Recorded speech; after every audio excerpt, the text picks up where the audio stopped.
තෙරුවන් සරණයි සදැහැති සුපින්වත් ඔබ සෑම සියලු දෙනාටම.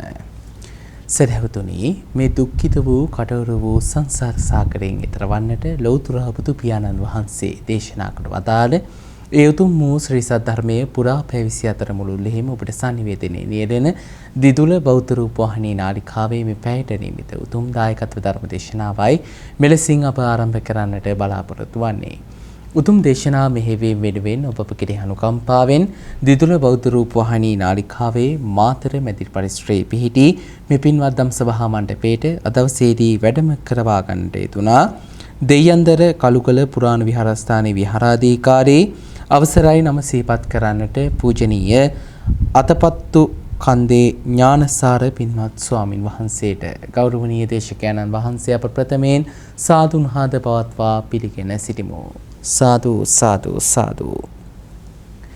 එසේනම් අද පින්බර දායකත්වයේ ලබා දෙන සදහැවතුන්ට අප සිහිපත් කරනවා බිතාමත්ම ශ්‍රද්ධා සිතින් යුක්තව සකස් කර ගන්නට යෙදිච්ච ඒ අලංකාරවත් වූ මල්වට්ටිය පින්වත් ස්වාමින් වහන්සේට අතගස්වා ඉන් අවසන ලෞතර බුදු පියාණන් වහන්සේට පූජා කරන හැටියටත් දැහැත් වට්ටිය පිළිගන්වා ගෞරවනීය දේශකයන්න් වහන්සේට ධර්ම දේශනාව සඳහා ආරාධනා කරන හැටියටත් සදහැවතුනි උතුම් දේශනාව සඳහා ද පින්බර දායකත්වයේ ලබා දෙනවා මාතර කිරම පාතේගම කරුවල ගහවත්ත නිවසේහි පදිංචි කේ ප්‍රේමලතා මහත්මිය ඇතුළු ඒ පවුලේ පින්වත් දූ දරු පිරිස විසින් පින්වතුන් අද දවසේදී අරමුණු වශයෙන් සඳහන් කරගෙන තිබෙනවා අදනින සඳහන් සුවය ලොවට බෙදා දෙන පවුලේ අභාප්‍රාප්ත පින්වත් දෙමාපියන්ගේ පුත්‍රවණක් බුදු සසුනට පූජා කර බුදු පුතෙකු බිහි කර බුදු සසුන බැබළවීමට කටයුතු කළා වූ ආදනීය මෑණියන් වන බී.පී.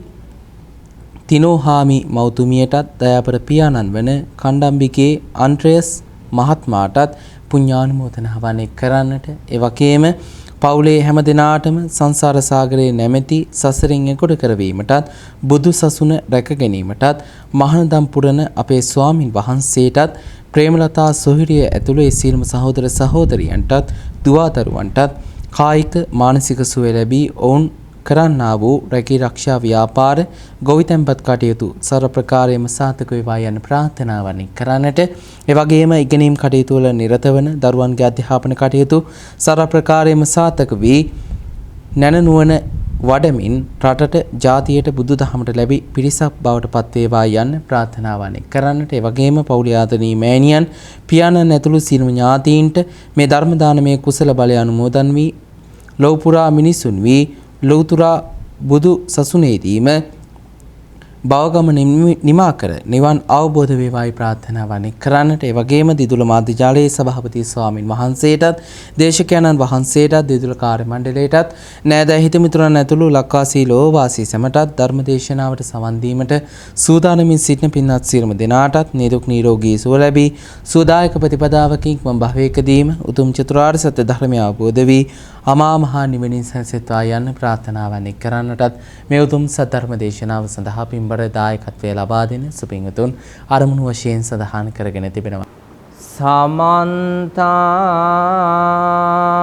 චක්ඛවාලේසු අත්‍රා ගච්ඡන්තු දේවතා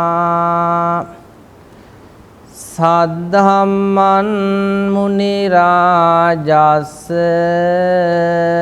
සුනන්තු සංඝ මොක්ඛදම්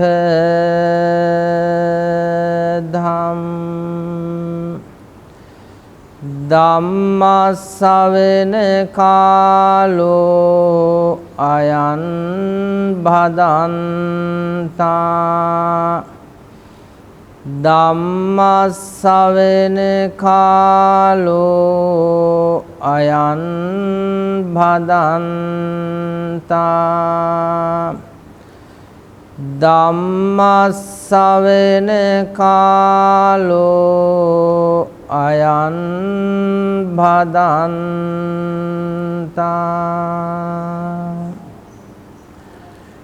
නමෝ තස්ස භගවතු අරහතෝ සම්මා සම්බුද්දස්ස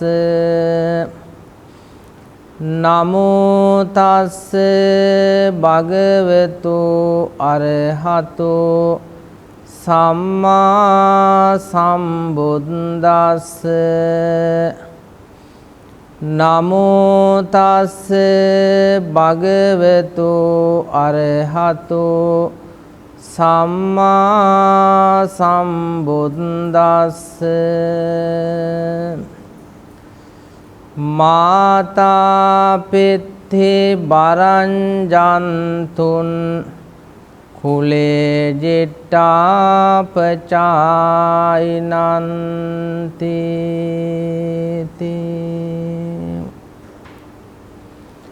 ශ්‍රද්ධාවන්ත බෞද්ධ පින්වත්නි, විශේෂයෙන්ම ඔය ඇත්තෝ බලාපොරොත්තු වන්නේ බුදුහාමුදුරුවන් වහන්සේගේ ශ්‍රී මුඛයෙන් දේශනා කරපු ධර්මස්කන්ධයෙන් බිඳක් ශ්‍රවණය කළා ඒ ලබා ගන්නා වූ කුසලය තම තමන්ගේ ජීවිතවලටත් ඒ වගේම මේ ධර්ම දේශනාව සඳහා දායකත්වය ගන්නට යෙදෙන කිරම කරුවලගා හේන ප්‍රේමලතා මහත්මිය තමන්ගේ මියගිය දෙමව්පියන් දෙපළ සිහිපත් කිරීමටත් ඒ වගේම ජීවත් වෙලා ඉන්න හැමෝටම ආශිර්වාද කිරීම පෙරදරි කරගෙනයි දායකත්වය අරගෙන තියෙන්නේ. ඒ වගේම පළමුවෙන්ම අපි මේ අවස්ථාවේ ඒ දිදුල නාලිකා මාධ්‍ය සභාපති වශයෙන් කටයුතු කරන පූජ්‍යපාද මාලිගාවිල අස්සජේ නායක සාමින්ද්‍රයන් වහන්සේටත් මේ වෙලාවේ පුණ්‍යානුමෝදනා කරන්නට ඕන. විශේෂයෙන් මම බලාපොරොත්තු වන්නේ සත්පුරුෂ මිනිසෙක් ගාව තියෙන්න ඕන ගුණධර්ම 7 පිළිබඳව සඳහන් කළා ධර්ම දේශනාව නිමා කිරීමටයි බලාපොරොත්තු වන්නේ. පින්වත්නි, බුදුහාමුදුරුවන් වහන්සේ දේශනා කරන්නට යෙදුනා සත්පුරුෂ මිනිස්සෙක් හඳුනා ගන්න පුළුවන් ලක්ෂණ 7ක්. මේ ලක්ෂණ 7න් තමන්ගේ ජීවිතයේ එකක් දෙකක් තියෙනවා නම් ඇත්තට මේ පින්වත්නියේ ජීවිතේ වැඩක් නැහැ. මේ බුදුබණ ටික අහලා මේ සත්පුරුෂ ලක්ෂණ 7ම තමන්ගේ ජීවිතයට අවබෝධ කරගෙන ඒ අනුව කටයුතු කරන්න පුදුමාකාර විදියට කායික සුවයක්, මානසික සුවයක්, නිරෝගී සුවයක් ලබා ගන්න පුළුවන්. බුදුහාමුදුරුවන් වහන්සේ දේශනා කරපු සත්පුරුෂ මිනිසෙක් හඳුනා ගන්න පුළුවන් ලක්ෂණ 7න් පළවෙනි ලක්ෂණය තමයි ජීවත් වෙන කාලයේ දෙමව්පියන් පෝෂණය කිරීම, මිය ගියාට පසු පින් අනුමෝදන් කිරීම සත්පුරුෂ දරුවන්ගේ සත්පුරුෂ ලක්ෂණය. පින්වත්නි, බුදුහාමුදුරුවන් වහන්සේ තරම් මේ අම්මාගේ තාත්තාගේ තියෙන වටිනාකම දේශනා කරපු ශාස්ත්‍රවරයාණන් වහන්සේ නමක් මේ ලොව තුල පහළ වුණේ නැහැ. මේ අම්මාගේ තාත්තාගේ තියෙන වටිනාකම සූත්‍රානුගතව පැහැදිලි කරන්නට යෙදුණා. මහා මංගල සූත්‍රයේදී මංගල කාරණා 38ක් දේශනා කරනවා. එක මංගල කාරණයක් වශයෙන් මාතා පිතු උපට්ඨානම් ජීවත් වෙන කාලයේ දෙමව්පියන් උපස්ථාන කිරීම මංගල කාරණයක් වශයෙන් සඳහන් කරන්ට යෙදුණා. වසල සූත්‍රයේදී වසලෙක් වෙන්න පුළුවන් වසල කරුණු 33ක් දේශනා කරන්ට යෙදුණා. එක වසල කාරණයක් වශයෙන් සඳහන් කරන්ට යෙදුණා. හැකියාව තිබියදී දෙමව්පියෝ පෝෂණය නොකරයිද ඔහු වසලෙක් කියලා. පරාභව සූත්‍රයේදී පිරිහීමේ කරුණු 21ක් දේශනා කරන්ට යෙදුණා. එක පිරිහීමේ කරුණක් තමයි හැකියාව තිබියදී දෙමව්පියෝ පෝෂණය නොකරයිද ඔහු පිරිහීමට පත් වෙනවා කිව්වා. තව දුරටත් පින්වත්නි දේශනා කරන්ට යෙදුණා. දින්නාහම් බිකන සුප්පතිකාරං වදාමි මාතුච්ච පීතුච්ච. මේ ලෝකේ ඉන්නව දෙන්නෙක් ඒ දෙන්නට කොච්චර අපුපස්ථාන කරක් ලේසියෙන් නිදහස් වෙන්න බෑ කිව්වා. ඒ දෙන්න තමයි අම්මා තාත්තා කියන දෙන්න. අලගියවන්න මුඛවැටිතුමා හොඳ කාව්‍ය ගන්තයක් රචනා කරා. සුභාසිතය කියන කාව්‍ය ගන්තය. ඒ කාව්‍ය ගන්තේ තුමා හොඳ කියමනක් පැහැදිලි කරලා තියෙනවා. යම්කිසි දරුවෙක් තමන්ගේ අම්මව එක උරේක එල්ල ගන්නවා. පියතුමා නම් අනිත් උරේ එල්ල ගන්නවා.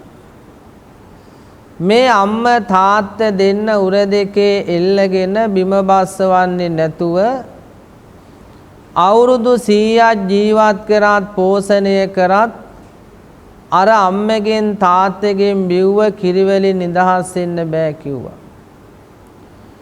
බුදුහාමුදුරන් වහන්සේ බුදු වෙන්නට කලින් දෙමව්පියන්ට සැලකුවා. බුදු වෙලත් දෙමව්පියන්ට සැලකුවා. බුදුහාමුදුරන් වහන්සේ බුදු වෙලා පළමුවෙන්ම කල්පනා කරේ තමන්ගේ තාත්තා ගැන. තාත්තා තමයි සුද්ධෝදන මහරජතුමා. එදා පින්වත්නි සුද්ධෝදන මහරජතුමා ජීවත් වුණේ කිඹුල්වත් පුරයේ. බුදුහාමුදුරන් වහන්සේ වැඩ සිටියේ රජගහ නුවර. රජගහ නුවර සිට පින්වත්නි කිඹුල්වත් පුරයට තියෙනවලු යොදුන් 60ක්. මේ යොදුන් 60 බුදුහාමුදුරන් වහන්සේට 이르දියෙන් වඩින්න තිබ්බා.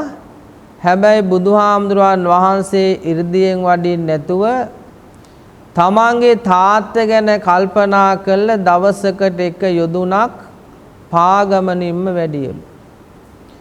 කිඹුල්වත් පුරයට වඩින්න දින 60ක් ගත වුණා මාස 2ක්. එහෙම පින්වත්නි කිඹුල්වත් පුරයට වැඩම කළ තාත්තට ධර්මයේ දේශනා කළා.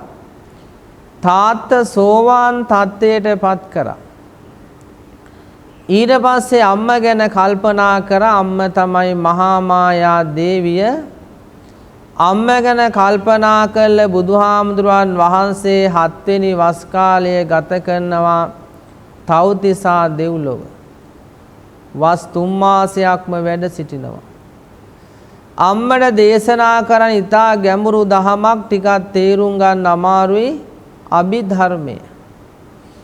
අම්මට අභිධර්මයේ දේශනා කළ බුදුහාමුදුරන් වහන්සේට පුළුවන්කම තිබ්බා තමන්ගේ මෑණියෝ මාර්ග ඵලවල පිහිටන්. කියපු දේ කරා කරපු දේ කිව්වා.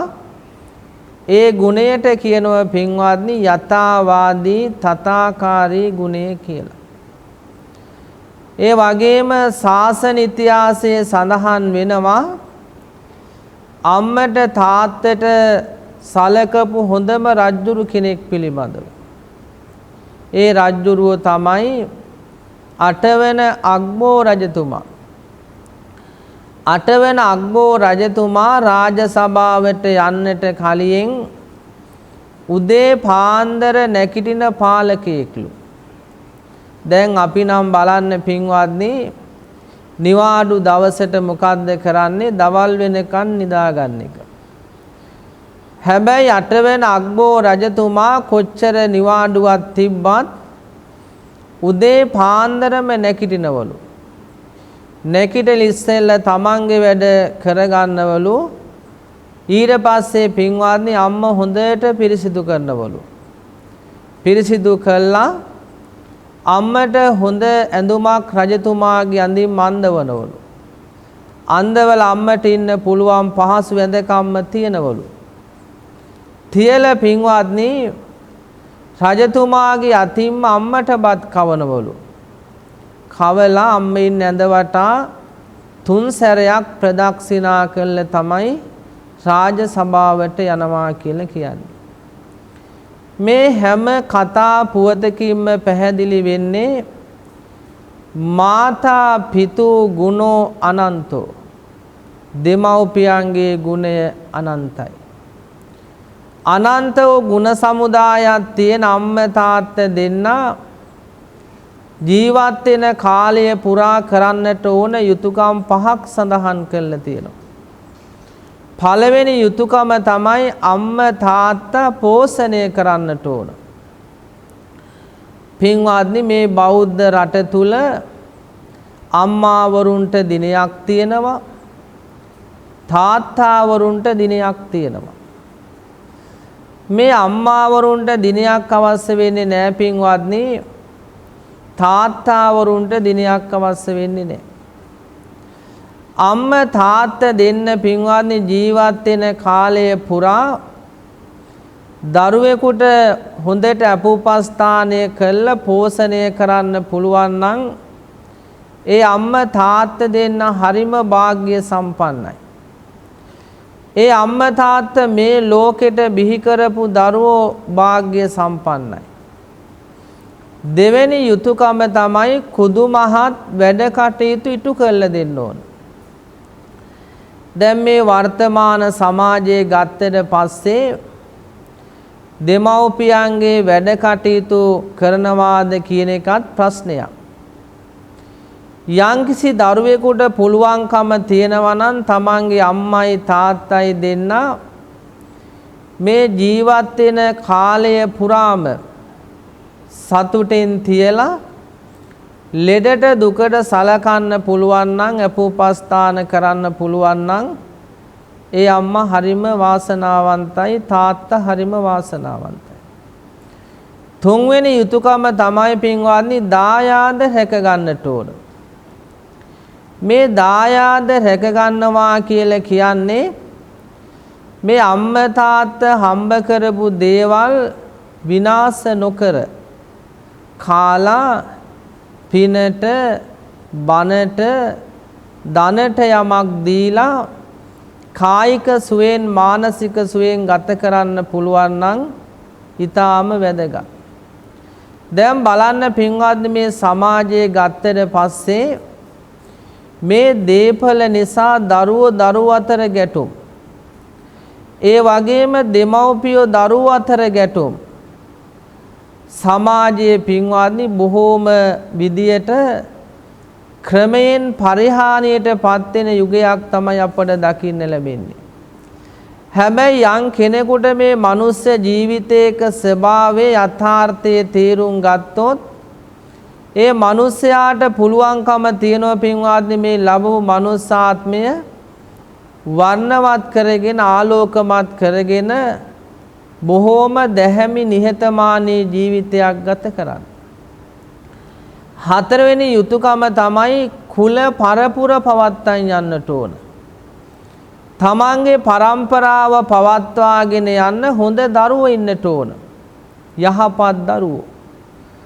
හොඳ දරුවෙක් ඉන්නේ යහපත් දරුවෙක් ඉන්නේ හොඳට ඉගෙන ගන්නට ඕන. ඉගෙනගෙන සමාජයට කෙරෙන්න ඕන තමන්ගේ යුතුයකම් ඉටු කරමින් ජීවිතේ ගත කරන්න පුළුවන් නම් ඒ ජීවිතේ වැදගත්. පස්වෙනි එක තමයි අම්මා තාත්තා මිය ගියාට පස්සේ පින් අනුමෝදන් කරන්නට ඕන. ඒ දේ තමයි මේ පින්වතුන් අද මේ සිද්ධ කරන්නේ. පින්වත්නි බුදුහාමුදුරන් වහන්සේ එක්තරා අවස්ථාවකදී දේශනා කරනවා තමන්ගේ අම්මගෙන් තාත්තගෙන් බිව්ව කිරිවලින් කවදාවත් නිදහස් වෙන්න බෑ කියලා. හැබැයි බුදුහාමුදුරන් වහන්සේ අම්මගෙන් තාත්තගෙන් බිව්ව කිරිවලින් නිදහස් වෙන්න පුළුවන් මාර්ගයක් දේශනා කරා. ඒ මාර්ගය තමයි තමන්ගේ අම්මයි තාත්තයි දෙන්න ශ්‍රද්ධා සීල ත්‍යාග ප්‍රඥා වන්තභාවයක් නැත්නම් දරුවෙකුට පුළුවන්කම තියෙනවා නම් තමන්ගේ අම්මයි තාත්තයි දෙන්න සද්දා වන්තියක් හෝ වන්තයෙක් කරන්න පුළුවන් නම් අර බිව්ව කිරිවලින් නිදහස් වුණා හා සමානයි කිව්වා. පින්වත්නි මේ ශ්‍රද්ධාව කියන එක බොහෝම අවබෝධයෙන් කරන්න ඕන දෙයක්. දැන් අපේ බෞද්ධ පින්වතුන් මේ ශ්‍රද්ධාව අවබෝධයේ නැතුව බොහෝම අකුසල් ක්‍රියා කරන බවක් තමයි අපට පෙනෙන්න දකින්නට ලැබෙන්නේ. ශ්‍රද්ධාව කියන්නේ පින්වත්නි බුද්ධ රත්නය කෙරෙහි ධම්ම රත්නය කෙරෙහි සංඝ රත්නය කෙරෙහි පැහැදීම. මේ ශ්‍රද්ධාව ගත්තට පස්සේ මේ වර්තමානයේ බෞද්ධ පින්වතුන් දිහා බැලුවට පස්සේ අඩු වෙන බවක් පෙන්눔 කරනවා වැඩි කරගන්න කටයුතු කරන්නේ නැහැ. ශ්‍රද්ධාව පින්වත්නි අඩු වුණොත් කුසල ක්‍රියාවක් කළා ඇත්තට මේ කුසලයෙන් ප්‍රතිඵලක් ලබා ගන්න පුළුවන් කමක් නැහැ. දැන් ශ්‍රද්ධාව අඩු වෙන අවස්ථාවක් තමයි මෙහෙම අපි හිතමුකෝ යම්කිසි බෞද්ධ කෙනෙක් දානයක් දෙන්න හිතනවා. ඒ දානය දෙන්න හිතනකොට ඊට කලින් දවසේ ධර්ම දේශනාවක් පවත්වනවා. ඒ ධර්ම දේශනාව පවත්වන අවස්ථාව පින්වත්නි ශ්‍රද්ධාව උච්චතම අවස්ථාව. දහවල් දනට සාමින් වහන්සේලා 19ක් විතර අපේ බෞද්ධ පින්වතුන් ඉල්ලනවා.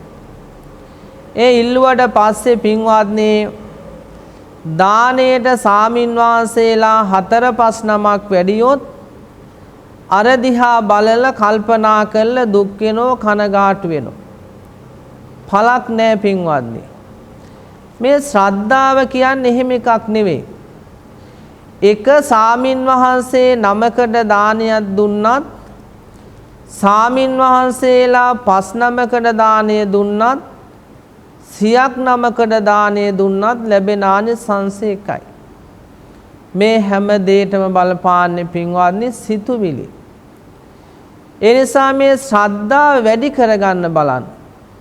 ඒකට හොඳ කතා පුවතක් ශාසන ඉතිහාසයේ ඔය ඇත්තෝ අහලා තියෙනවා. විසාකා මහෝපාසිකාව. විසාකා මහෝපාසිකාව කියන්නේ අවුරුදු 7ේදී සෝවාන් වෙච්ච කෙනෙක්. අටපිරිකරක් පූජා කළා ලැබුණලු මේල පළඳනාව. ඒක මිල කළ පින්වත්නි හැදුව ලස්සන රමණීය ආරාමයක්. ඒ ආරාමය තමයි පූර්ව ආරාමය. පූජා කරේ කාටද? බුදුන් වහන්සේට. ඒ පූජා කරන වෙලාවේ විසාකා මහෝපාසිකාව කොහොමද සඳහන් කරේ? මම මේ ආරාමය සතර මහා දිසාවෙන් පැමිණෙන භික්ෂු සංඝයාටත් බුදුන් වහන්සේටත් පූජා කරනවා කිව්වා. එතකොට පින්වත්නි කුසලය වැඩි. අන්න ඒ නිසා ඔය ඇත්තොත් පින්වත්නි මෙන්න මේ ශ්‍රද්ධාව කියන එක හොඳට තේරුම් අරගෙන කුසල් වැඩි කරගන්න කටයුතු කරන්න. එතකොට තමයි මේ ජීවිතේ යථාර්ථය ඒ වගේම අනිත්‍යභාවයේ තේරුම් අරගෙන ජීවිතයක් ගත කරන්න පුළුවන්කම තියෙන්නේ. පින්වත්නි තමන්ගේ අම්මගෙන් තාත්තගෙන් බිව්ව කිරි වලින් දහස් වෙන්න පුළුවන් දෙවෙනි මග තමයි සීලවන්තියක් හෝ වන්තයෙක් කරන එක. සීලය කියන්නේ පින්වත්නි කය වචන දෙක සංවර කරගන්නවාට කියනවා. කාය වාචානං සමෝදානං සීලං. කයින් සිදුවන වැරදි තුනයි. ප්‍රාණඝාතය, අදත්තා දානය, කාම මිච්ඡාචාරය. වචනයෙන් සිදුවන වැරදි හතරයි කේලම් කීම, බොරු කීම, හිස් වචන කතා කිරීම, පරුස වචන කීම. මේ සීලය ගත්තට පස්සේ පින්වත්නි ඒක එක පැතිකඩක් විතරයි. සීලය තුල තවත් ප්‍රභේද ගණනාවක් තියෙනවා. වතාවත් කියන එකක් තියෙනවා පින්වත්නි. වතාවත් නැති කෙනා ගාව සීලයක් නැහැ කිව්වා. සීලයක් නැති කෙනා ගාව වතාවත් නැහැ කිව්වා. වතාවත් තියෙන කෙනා ගාව සීලයක් තියෙයි කිව්වා. සීලයක් තියෙන කෙනා ගාව වතාවත් තියෙයි කිව්වා. දැන් බලන්න ධර්ම දේශකයාණන් වහන්සේ නමක් ධර්ම දේශනාවකට වැඩියට පස්සේ කරන වතාවක් තියෙනවා. පින්වත්නි උන්වහන්සේ උස් අසුනක වාඩි කරන්නට ඕන. වාඩි කළා දහත් වට්ටියක් පිළිගන්නලා ධර්ම දේශනාවට ආරාධනා කරන්නට ඕන. ඒව තමයි පින්වත්නි වතාවත් කියලා කියන්නේ. දැන් මේව නැති වුණොත් මේ සමාජයේ දවසින් දවස මොකද්ද වෙන්නේ? පරිහානියටපත් වෙනවා. ඒ වගේම දරුවෝ ගාව ගුණධර්ම සාර ධර්ම කියන කිසිම දෙයක් නැති වෙලා යනවා. තුන්වෙනි කාරණය තමයි පින්වත්නි තමන්ගේ අම්මගෙන් තාත්තගෙන් බිව්ව කිරි වලින් දහස් වෙන්න පුළුවන් මග තමයි ඡාගවන්තියක් හෝ වන්තයෙක් කිරීම. පරිත්‍යාගශීලී වෙන්නට ඕන පින්වත්නි. දැන් බලන්න ඔය ඇත්තෝ කල්පනා කළා මේ මනුස්ස ජීවිතයක් ලැබුවයි කියන්නේ බොහොම වටිනවා. සැපයට කැමැති උතුම්ම කෙනාලු මිනිස්සයා කියන්නේ සුඛ කාමානි මනුස්සා. අපි හැමෝම දුක පිළිකුල් කරනවා. දුක්ඛ පටික්කුල. දුක පිළිකුල් කරන අපි සැපයට කැමැති අපි බොහෝම ඡාගවන්තව පරිත්‍යාගශීලීව ජීවිතේ ගත කරන්න පුළුවන් නම් ඒක වාසනාවක් වාග්යයක්. හතරවෙනි කාරණය තමයි පින්වත්නි තමන්ගේ අම්මගෙන් තාත්තගෙන් බිව්ව කිරි වලින් දහස් වෙන්න පුළුවන් කාරණේ තමයි ප්‍රඥාවන්තියක් හෝ වන්තයෙක් කිරීම. ප්‍රඥාව කියන්නේ මොකද්ද? අනිත්‍ය දේ අනිත්‍ය විදියට දකින්න එකත් දුක් සහගත දේ දුක් විදියට දකින්න එකත් අනාත්ම දේ අනාත්ම විදියට දකින්න එකත් තමයි ප්‍රඥාව කියන්නේ. යථා ස්වභාවං පටිබුජ්ජති පඤ්ඤා කිව්වේ ඒකයි. තව විදියකින් කියනවා නම් පින්වත්නි ප්‍රඥාව කියන එක යමක් පිළිබඳව නිවැරදිව ලබා ගන්නා අවබෝධයට ප්‍රඥාව කියලා කියනවා. තමන්ගේ අම්මා තාත්තා දෙන්න දරුවෙකුට පුළුවන් නම් ප්‍රඥාවන්තියක් හෝ වන්තයෙක් කරන්න. ඒ කියන්නේ අම්ම කෙනෙකුට පොතක් කියවලා තේරුම් ගන්න පුළුවන් ක්‍රමවේදයක් හරිගස්සලා දෙනවා නම් ඇත්තම පින්වත්නි ඒ දරුවේ අම්මගෙන් තාත්තගෙන් බිව්ව කිරි වලින් නිදහස් වුණා හා සමානයි. මෙන්න පින්වත්නි බුදුහාමුදුරන් වහන්සේ දේශනා කරපු තමන්ගේ අම්මගෙන් තාත්තගෙන් බිව්ව කිරි වලින් නිදහස් වෙන්න පුළුවන් මග හතර. ශ්‍රද්ධා, සීල, ඡාග, ප්‍රඥා. බුදුහාමුදුරන් වහන්සේ දේශනා කරන්නට යෙදුනා සත්පුරුෂ මිනිසෙක් හඳුනා ගන්න පුළුවන් දෙවෙනි ලක්ෂණය. දෙවෙනි ලක්ෂණය තමයි කුල දෙටුවන්ට ගරු බුහුමන් කිරීම සත්පුරුෂ ලක්ෂණය. දැන් මේ කුල දෙටුව කියන අය පින්වත්නි පමණක් අය දන්නේ නැහැ. කුල දෙටුව කියන්නේ පන්සලට ගියන් පස්සේ පන්සලේ ඉන්න කුල දෙටුව තමයි සාමින් වහන්සේලා. ගෙදර කුල දෙටුව තමයි දෙමව්පියෝ කියන්නේ. පාසලට ගියන් පස්සේ පාසලේ ඉන්න කුල දෙටුව තමයි ගුරුවරු කියන්නේ. මේ ගුරුවරුන්ට වඳින්න පුදන්න ගරු කරන්න අපි හැමෝම ඉගෙන ගන්නට ඕන. පින්වත්නි දැන් බලන්න ඔය ඇත්තෝ ගෙදර ඉන්න කුල දෙටුව දිහා බැලුවට පස්සේ පමණක් දරුවෝ ඉන්නවා අම්මට තාත්තට කතා කරන ආකාරය දැක්කට පස්සේ හරිම සෝචනීයයි. ඒ නිසා ඔය දරුවෝ අම්මට තාත්තට උදේට හැන්දෑවට පසඟ පිහිටුවා වඳින්නට ඕන. මේ අම්මාගේ බසට තාත්තාගේ බසට සවන් යොමු කරන්නට ඕන. ඒ සවන් යොමු කළේ අනුව ජීවිතේ හදාගන්න පුළුවන් නම් ඒ දරුවෙගේ ජීවිතේ පුදුමාකාර ලස්සනක් තියෙනවා, වටිනාකමක් තියෙනවා, බැබලීමක් තියෙනවා. පන්සලට ගියන් පස්සේ පන්සලේ ඉන්න කුල දෙටුව තමයි සාමින් වහන්සේලා.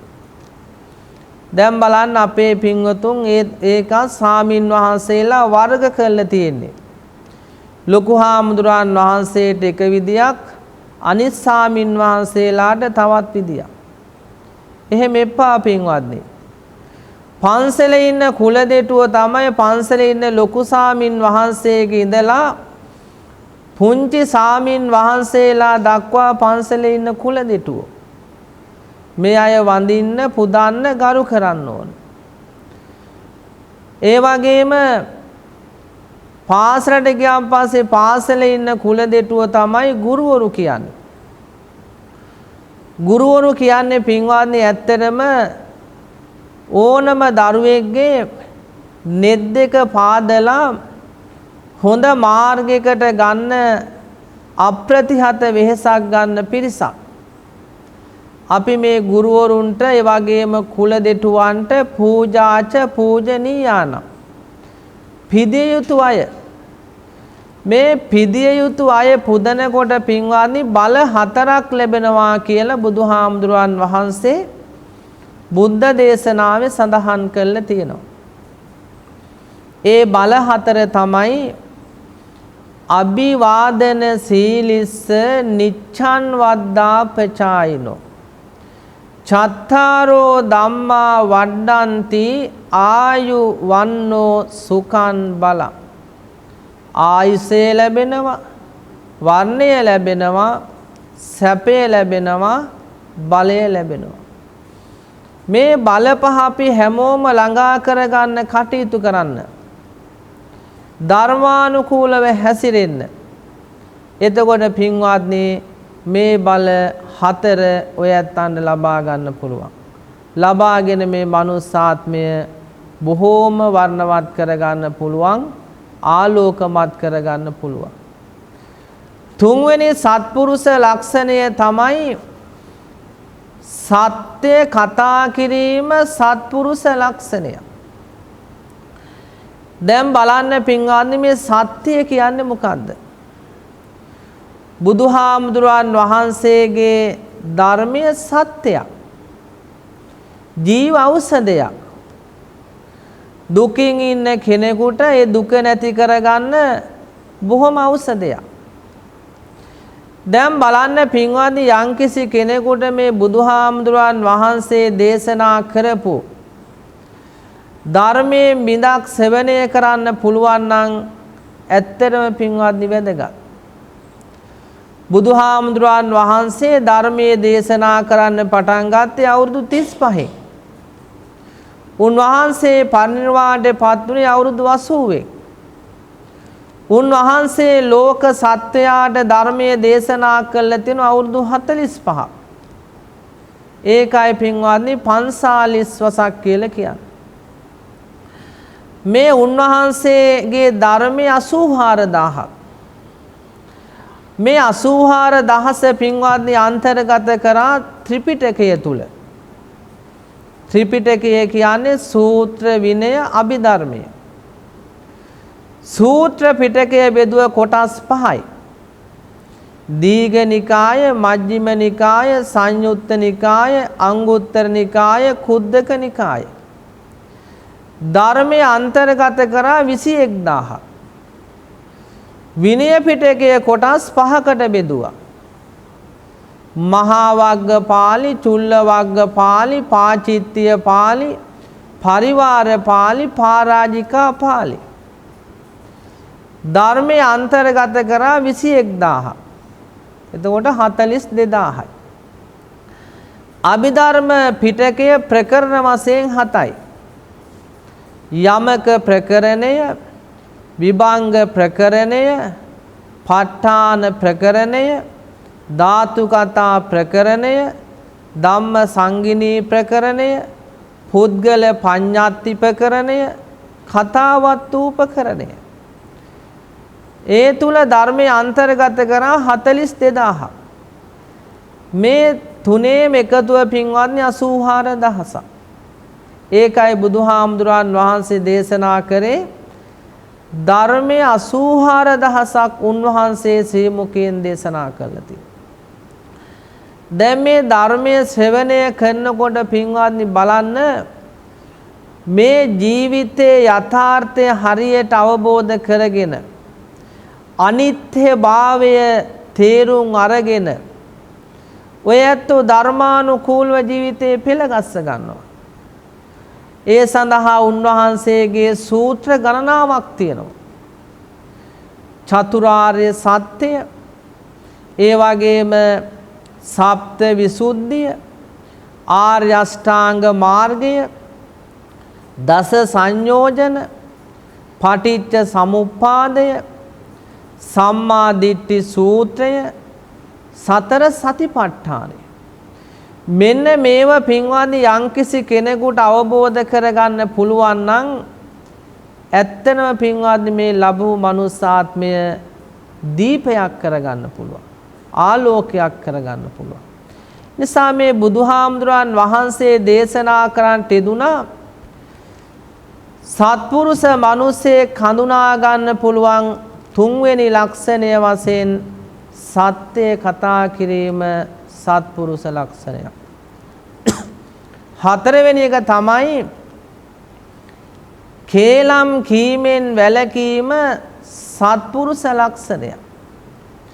දැන් මේ වර්තමාන සමාජයේ ගත්තට පස්සේ මේ කේලම නිසා පින්වත්නි සමාජයේ විකෘති වෙලා විනාශ වෙලා. ඇත්තටම පින්වත්නි මේ කේලම් කියන කෙනාට සමාජයේ කරන්න බැරි දෙයක් නැහැ. ලස්සන පෞල් ජීවිතයක් ගත කරනවා නම් පෞල් ජීවිතේ විනාශ කරන්න පුළුවන්. දැන් බලන්න අද පෞල් ජීවිත දිහා බැලුවට පස්සේ පින්වත්නි බොහෝම paludu ස්වභාවයක් තමයි දකින්න ලැබෙන්නේ. ඒකට හේතුව මොකෝ? සාමියාගෙන් භාර්යාවට, භාර්යාවගෙන් සාමියාට ඉටු වෙන්න ඕන යුතුයකම් අවබෝධයක් නැතිකම. දැන් ඔය ඇත්තෝ අහලා තියෙනවා සාසන ඉතිහාසයේ සඳහන් වෙනවා ලස්සන විවාහ ජීවිතයක් ගත කරපු දෙපළක්. නකුල මාතා, නකුල පිතා. මේ නකුල මාතයි නකුල පිතයි පින්වත්නි කවදාවත් ජීවිතේ රණ්ඩු වෙලා නැතිලු. ඒ වගේම අසල්වැසියොත් එකත් රණ්ඩු වෙලා නැතිලු. මේ දෙන්න බොහොම ලස්සනට විවාහ ජීවිතේ ගත කරලා තියෙනවා.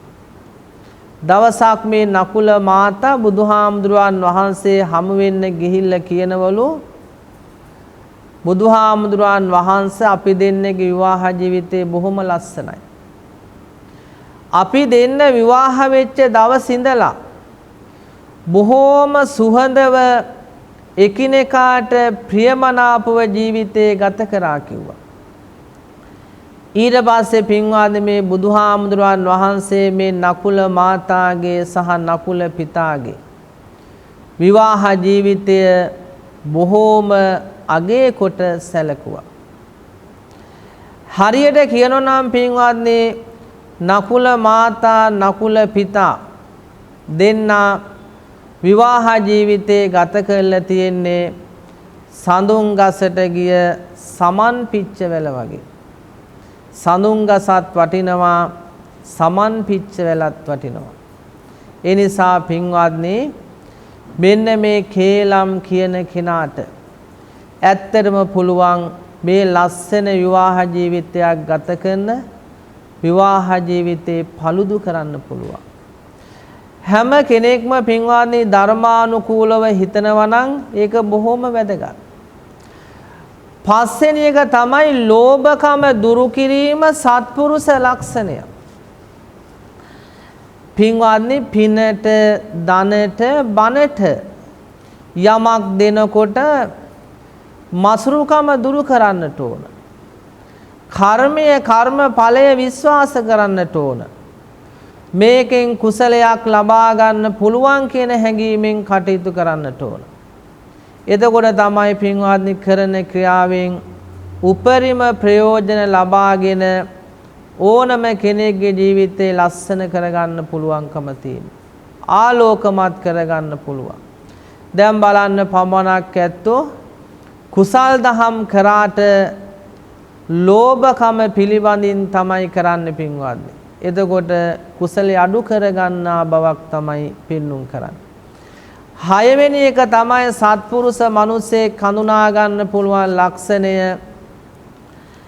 ප්‍රිය වචන කතා කිරීම සත්පුරුෂ ලක්ෂණය.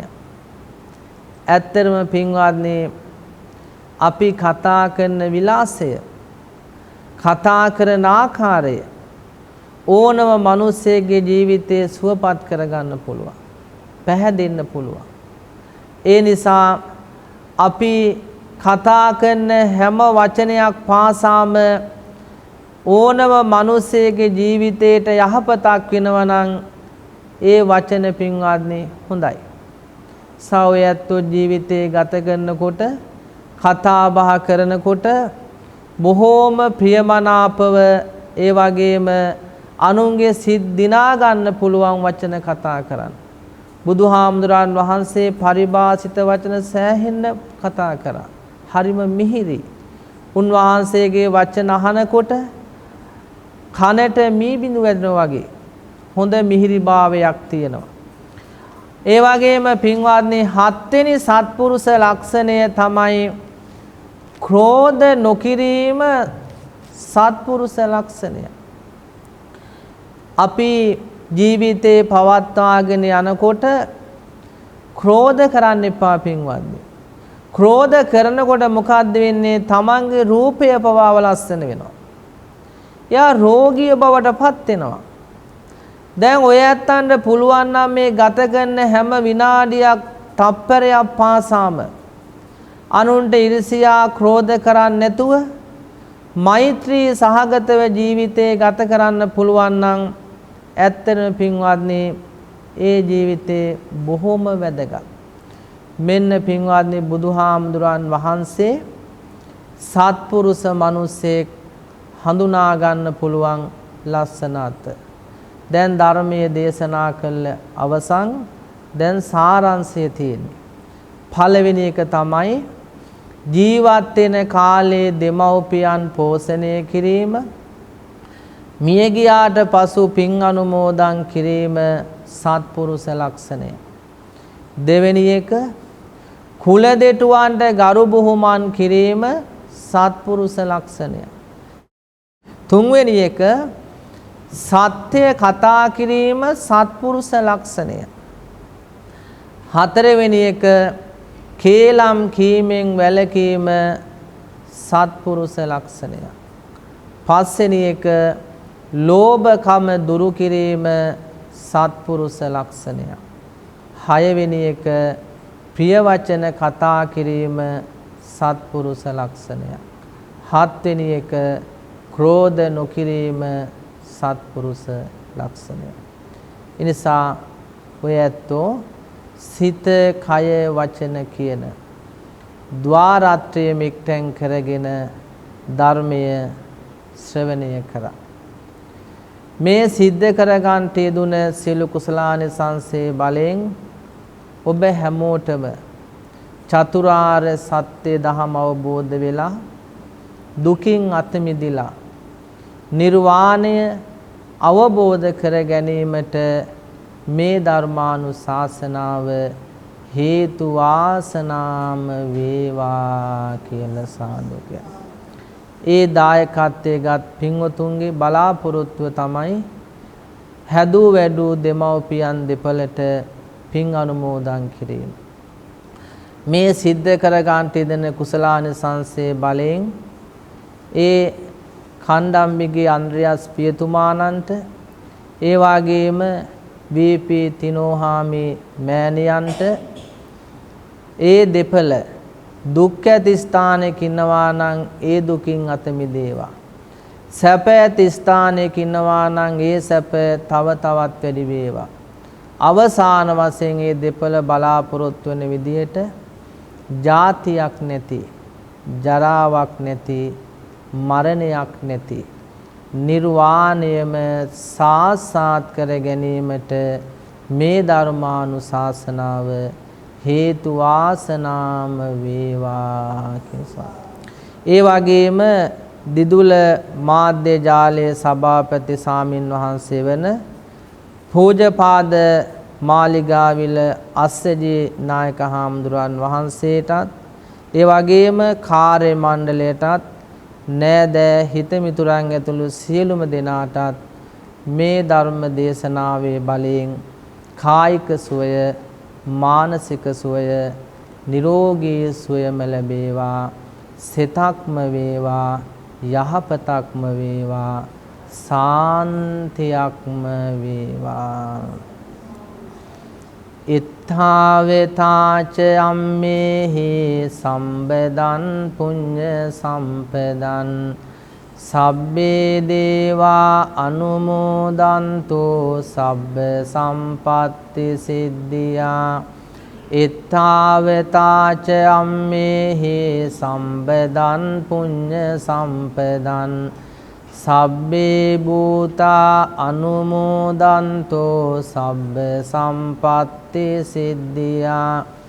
ඉත්තාවතාච අම්මේහි සම්පදන් පුඤ්ඤ සම්පදන් සබ්බේ සත්තා අනුමෝදන්තෝ සබ්බ සම්පත්ති සිද්ධියා. අභිවාදන සීලිස්ස නිච්ඡං වද්දාපචායිනෝ චත්තාරෝ ධම්මා වඩ්ඩන්ති ආයුවන්නෝ සුඛං බලං ආයුරාරෝග්‍ය සම්පatti සග්ග සම්පatti මේවත අතෝ නිබ්බාන සම්පatti ඉමිනාතේ සමිජ්ජතු. සියලු දෙනාටම තෙරුවන් සරණයි. සාදු සාදු සාදු.